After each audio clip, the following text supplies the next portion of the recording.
Bonjour à tous et bienvenue sur ma chaîne Quartier Latin.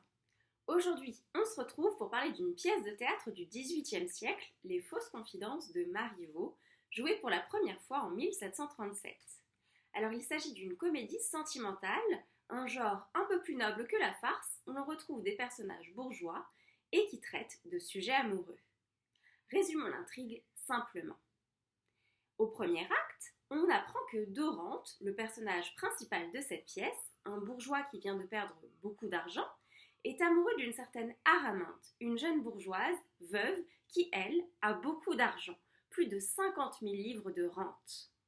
À cause de cette différence de fortune qui les sépare, Dorante est un peu désespéré.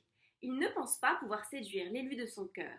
Mais il peut compter sur un adjuvant de taille, son ancien valet, Dubois, qui est aujourd'hui au service d'Araminte. Dubois, c'est le valet astucieux, fourbe, intelligent, un peu dans la lignée du Scapin des fourberies de Scapin de Molière. Dubois est sûr de lui, il sait comment aider son ancien maître, il va manipuler sa maîtresse actuelle afin de la faire tomber amoureuse par de fausses confidences.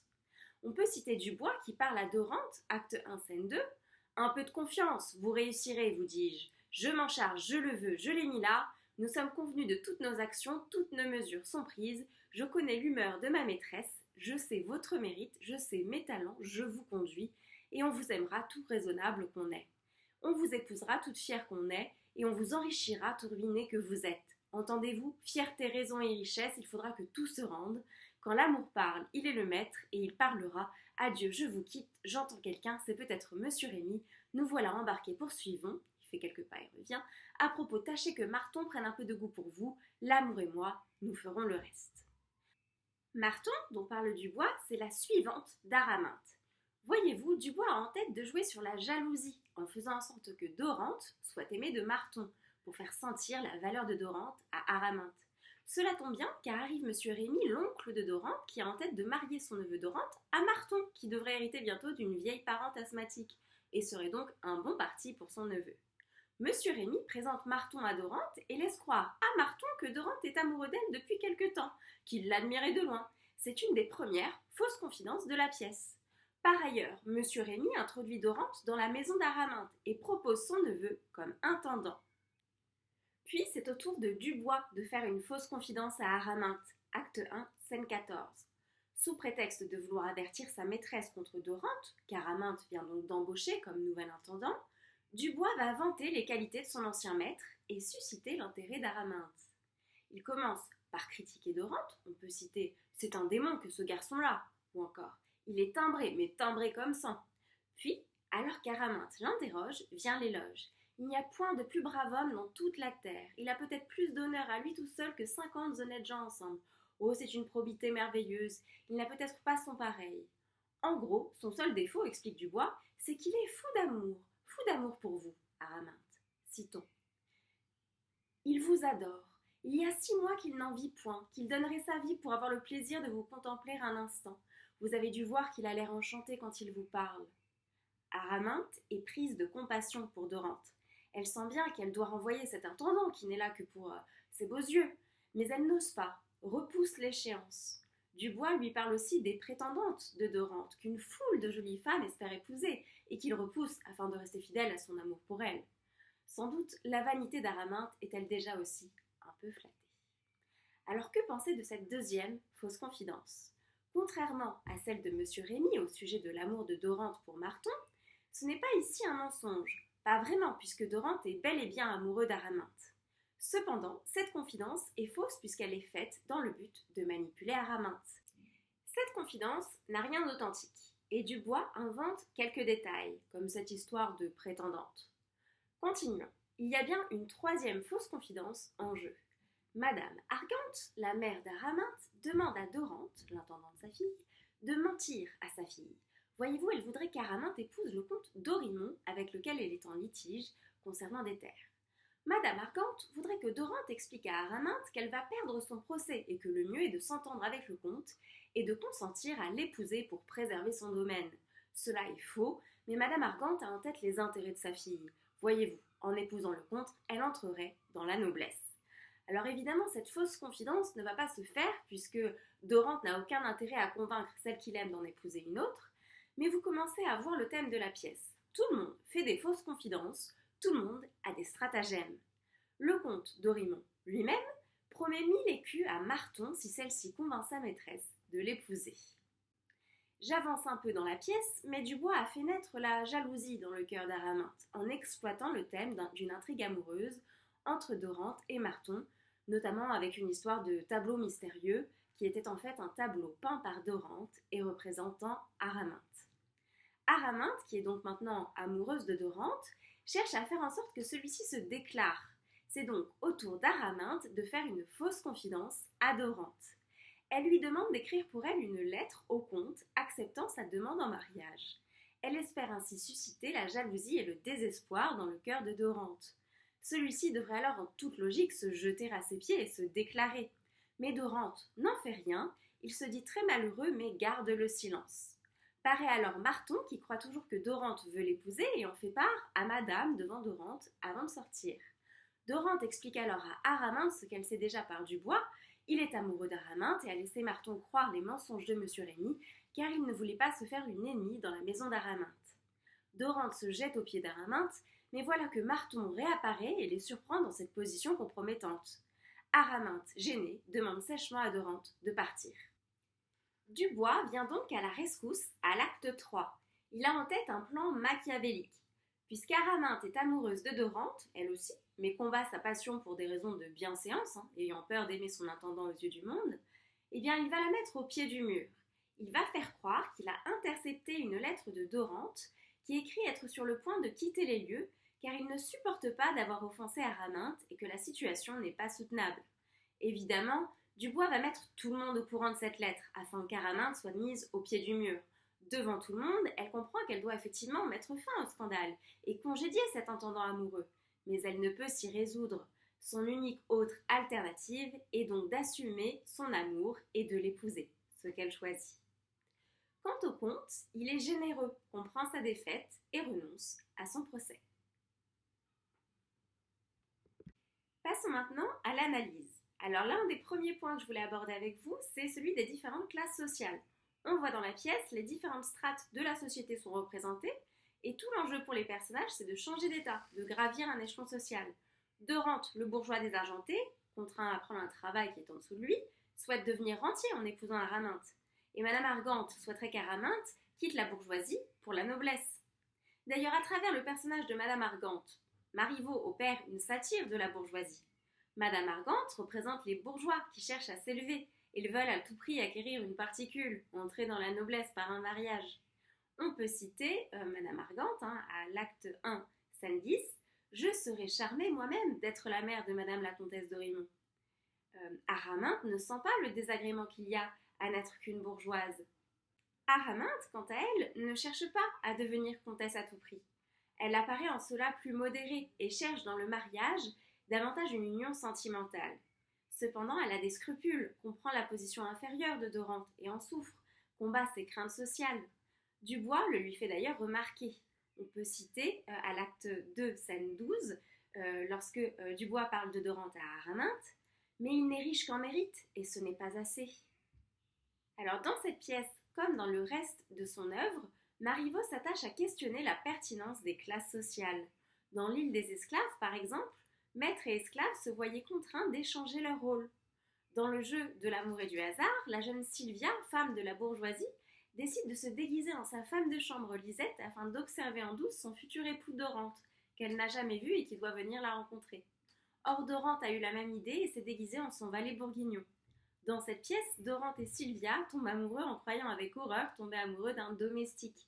Et les deux domestiques déguisés en bourgeois tombent amoureux l'un l'autre en pensant leur amour impossible. Les amours ancillaires entre bourgeois et domestiques étaient mal vus. Bref, on le voit, même si l'ordre social n'est jamais vraiment bouleversé dans ces trois pièces de Marivaux, à la fin les bourgeois restent dans la bourgeoisie et chaque strate de la société reste à sa place, eh bien ces œuvres interrogent sur la pertinence des différentes séparations sociales. En cela, on peut considérer Marivaux comme un auteur du siècle des Lumières, précurseur, certes modéré, de la Révolution française. On aurait d'ailleurs aussi pu citer ses œuvres romanesques. Il a écrit 2 romans qui traitent également des différences entre les classes sociales et qui semblent même plus subversives puisqu'il y a là une véritable ascension sociale. Alors la vie de Marianne raconte l'histoire d'une orpheline qui accède à la noblesse. Et le paysan parvenu, l'histoire d'un paysan qui accède à la bourgeoisie. Encore une fois, Marivaux reste ambigu. Il ne fait pas de politique de façon déclarée. D'ailleurs, on le voit dans le paysan parvenu, Jacob n'a pas les codes de la bourgeoisie. Ce paysan paraît un peu pleutre quand il va au théâtre à la fin, par exemple. Cette ascension ne va pas de soi. Et Marianne, qui accède à la noblesse, n'a peut-être pas fait une si grande ascension que cela. Voyez-vous, un mystère entoure sa naissance et il se pourrait bien qu'elle soit née noble. Alors on le voit, Marivaux conteste l'ordre social de façon très modérée. On est bien loin de la verve de Beaumarchais qui faisait dire au valet Figaro, parlant du comte, « Qu'avez-vous fait pour tant de bien? Vous vous êtes donné la peine de naître et rien de plus. » Alors deuxième point d'analyse, on va regarder le personnage de Dubois, le valet qui surpasse tout le monde dans la pièce. Ce que l'on peut voir, c'est que l'ordre social est en quelque sorte renversé à travers ce personnage, à travers l'importance de ce personnage. Dans la pièce, le personnage le plus important, le plus intelligent n'est pas un noble, n'est pas un bourgeois, mais un domestique. C'est le valet qui est le plus intelligent, tire les ficelles et décide du destin des autres personnages. C'est aussi un double du dramaturge ou du metteur en scène, puisqu'il conduit l'intrigue. Il le dit d'ailleurs lui-même à Dorante. Citons « Laissez-vous conduire », acte 3, scène 1. Alors, à la fin du premier acte, il parle en chef de guerre avec une métaphore militaire. Allons faire jouer toutes nos batteries. Et ce que l'on peut voir, c'est que Dubois a du génie, il contrôle tout ce qu'il dit, tout ce qu'il a décidé ou prédit réussit. On peut noter aussi qu'il semble s'identifier à Dorante, ou du moins faire de sa fortune la sienne. Alors lorsqu'il reprend la métaphore militaire et établit clairement deux camps, celui de Dorante et de lui-même contre celui d'Araminte, il a cette phrase, on peut citer acte 3, scène 1, point de quartier, il faut l'achever, il faut qu'elle nous épouse. Ici, Dubois veut mettre au pied du mur Araminte, mais l'emploi de la première personne du pluriel est intéressante. Peut-être peut-on aussi voir une vengeance de classe. Dubois s'associe à Dorante, le désargenté, et triomphe aussi à travers ce mariage en perspective, puisqu'il est l'exemple de l'ascension d'une classe dominée, en tout cas d'une classe moins fortunée. Cette proximité se retrouve aussi dans la fin de la pièce. Dubois a le dernier mot. On peut citer Dubois, acte 3, scène 13, « Ouf, ma gloire m'accable, je mériterais bien d'appeler cette femme-là ma bru. » Ici, Dubois s'apparente au père de Dorante. Cette posture paternelle montre là aussi une proximité incontestable. Alors, dernier point d'analyse, et peut-être le plus important, les fausses confidences. On le voit dans cette pièce, personne n'est honnête. Tout le monde fait de fausses confidences. Et ce que montre la pièce, c'est que l'amour naît de fausses confidences. Araminte tombe amoureuse malgré elle, à travers les machinations de Dubois. Cette pièce pourrait donc avoir une morale bien scandaleuse, une morale immorale. Voyez, les trompeurs réussissent, Dorante épouse Araminte. Cela dit, la pièce prend des pincettes. Voyez-vous, Dorante a quelques scrupules et avoue à Araminte la supercherie. Aussi, il faut avouer à demi pardonner. Lisons. C'est à la scène 12 de l'acte 3. Dans tout ce qui s'est passé chez vous, il n'y a rien de vrai que ma passion qui est infinie et que le portrait que j'ai fait. Tous les incidents qui sont arrivés partent de l'industrie d'un domestique qui m'a, pour ainsi dire, forcé de consentir à son stratagème. Alors certes, il y a dans cet aveu de la sincérité, mais aussi un énième mensonge, une mauvaise foi. Dorante n'était pas forcée de consentir au stratagème de Dubois, il l'a même sollicité. Et Araminte a bon cœur, elle donne ainsi la morale de la pièce. Lisons.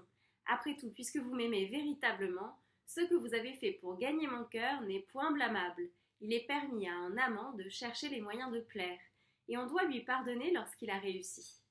Toutefois, cette pièce met en lumière les fausses confidences omniprésentes en société. Tout le monde ment. Madame Argante ment à sa fille pour la forcer à épouser le comte. Marton ment à sa maîtresse pour gagner les 1000 écus promis par le comte.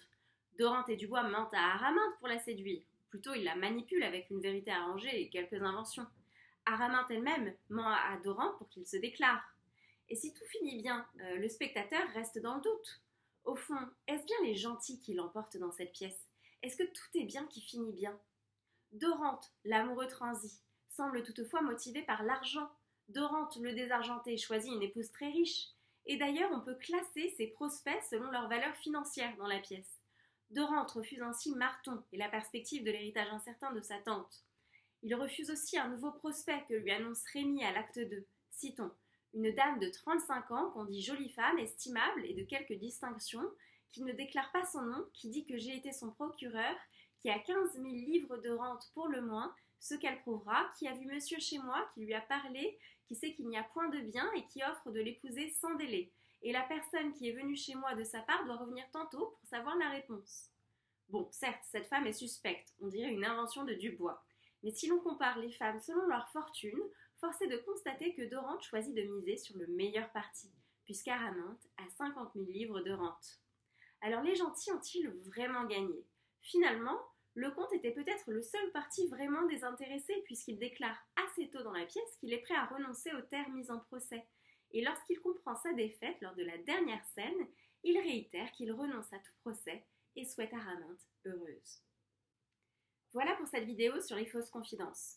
Vous le voyez, c'est une satire indulgente des mœurs intéressées que l'on retrouve en société. C'est aussi une pièce qui traite avec beaucoup de légèreté, mais avec raffinement, des choses de l'amour. On appelle d'ailleurs cela le marivaudage, et je ne peux que vous conseiller de lire la pièce pour en apprécier le style. J'espère en tout cas que cette vidéo vous a plu. Si c'est le cas, n'hésitez pas à liker et mettre un petit commentaire, ça me fait toujours plaisir. Et moi je vous dis à très vite dans une prochaine vidéo.